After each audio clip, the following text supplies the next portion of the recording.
De fins micros sont fixés à chaque place. Les panneaux muraux en chêne semblent vieux de plusieurs siècles, vieux dans le sens noble. Un tapis rouge sombre est déroulé entre les bancs des spectateurs. La scène n'a jamais été mon truc. Je n'ai jamais ressenti l'envie de jouer le rôle de Sainte Lucie, ni de participer à un concours de talent. Mais là, je fais ça le comble. Ils sont tous venus pour moi. Je suis l'attraction du moment. Mes avocats, du cabinet Sander Hogg Lestadius, sont assis à mes côtés. Le nom évoque une bouquinerie tenue par deux homos au relent de sueur en robe de chambre et monocle qui tourneraient en rond avec des lampes à pétrole, au milieu de livres poussiéreux dégageant une odeur de moisis et d'animaux empaillés. Pourtant, ce sont les meilleurs avocats en droit pénal de tout le pays. En temps normal, les criminels écopent d'un commis d'office au bout du rouleau. Le mien est accompagné de tout un staff de wannabes surexcités. Ils bossent jusqu'au petit matin dans des bureaux super chics sur Skepsbron, jonglent avec au moins 2 smartphones et, hormis Sander lui-même, se croient dans une série américaine où les personnages mangent leurs nouilles chinoises dans des boîtes en carton en se donnant des airs « Je suis important et complètement débordé ». Parmi les 22 collaborateurs de Sander Hogg Lestadius, aucun Lestadius à l'appel. Le porteur du nom est mort, probablement d'une crise cardiaque, à force d'être important et complètement débordé. 3 de mes avocats sont ici aujourd'hui. Peder Sander, la star, et 2 de ses employés. La nana, la plus jeune des deux, a les cheveux très courts et une narine percée mais pas d'anneau. Elle n'a sans doute pas le droit de le porter devant Sander. Enlevez-moi immédiatement cette saleté.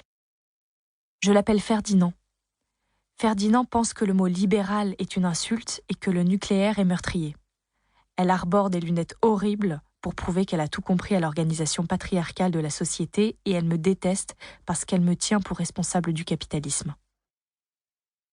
Lors de nos premières entrevues, elle me traitait comme une blogueuse mode psychotique, voyageant en avion avec une grenade dégoupillée. « Mais oui, disait-elle sans oser me regarder. Ne t'en fais pas, nous sommes là pour t'aider. » Comme si je menaçais de tout faire sauter si on ne m'apportait pas illico mon jus de tomate biodynamique sans glaçons.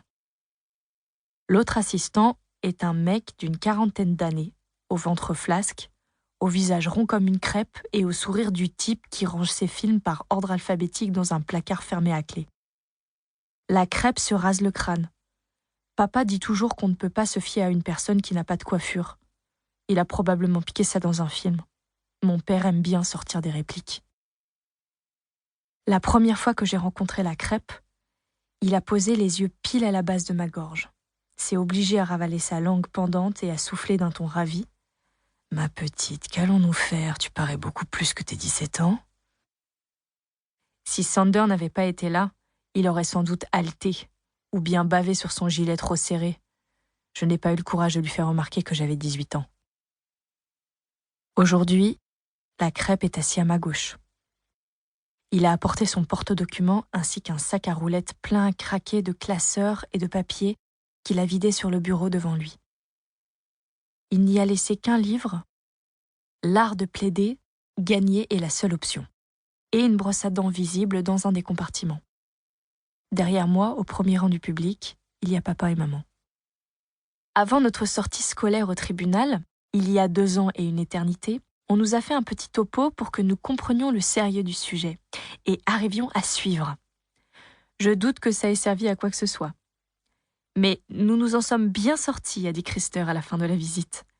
Il s'était inquiété de nous voir pouffer de rire ou dégainer nos téléphones ou dormir le menton sur la poitrine comme des députés assommés d'ennui. Je me souviens de la voix solennelle de Christer lorsqu'il expliquait « écoutez-moi un peu !» qu'un procès, ça n'a rien de drôle, que des vies sont en jeu. On est innocent tant qu'on n'a pas été déclaré coupable par le tribunal. Il avait répété ces mots plusieurs fois. Samir l'écoutait, nonchalamment appuyé au dossier de sa chaise, acquiesçant avec cette expression qui faisait de lui le chouchou des profs, l'air de dire « Je comprends parfaitement, nous sommes sur la même longueur d'onde.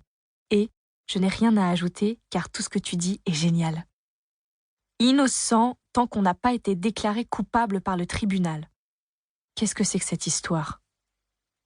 Soit on est innocent tout du long, soit depuis le début. Pour continuer à écouter ce livre audio gratuitement, cliquez sur le lien dans la description et vous pourrez l'écouter en entier sans frais grâce à l'essai de 30 jours d'Audible.